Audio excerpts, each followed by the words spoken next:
bunga lahir Nabi Nyahai Allah langsung dikirim mabidan kemudian dari buat rawa ke Aminah wadah lahirna buat rawa kemudian dari Masya Allah Allahu Akbar sosok buat rawa yang pertama Asia Urumofir Fir'aun yang kuat iman sajan Fir'aun tinggal wabah asal Masya Allah haiki ditanya anak yang sajan tungku tinggal kita wabah asal rata di Asia sajan Fir'aun tinggal kuatnya wabah Allah kemudian dari dan suruh nah ayo iman nah ayo yang kedua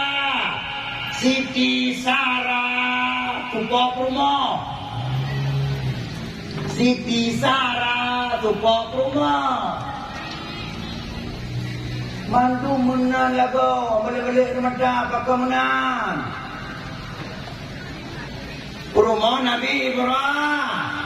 Masya Allah kemudian dari enam suruh yang kedua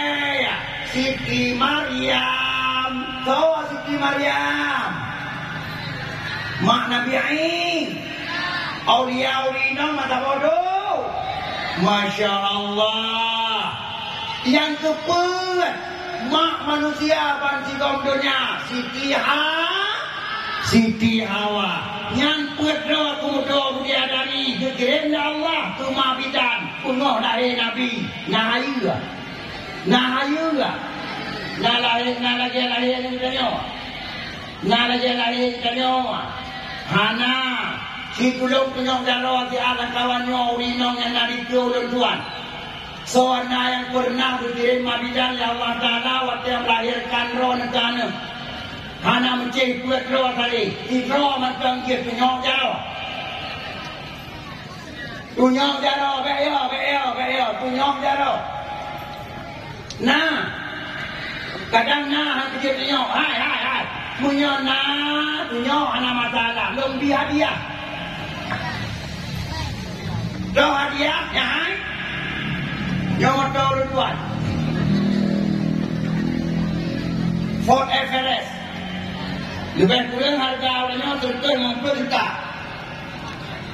Munyana kalau si Rawi nong isino yang macam melahirkan dikirim mabidan ya Allah Ta'ala lagi yang melahirkan itu Muhammad di Aminah hidro mentang baik berdo tunyong jaro nyong mata cok keron malamnya hidung kuang mencapak ke dehu dia kue betul sana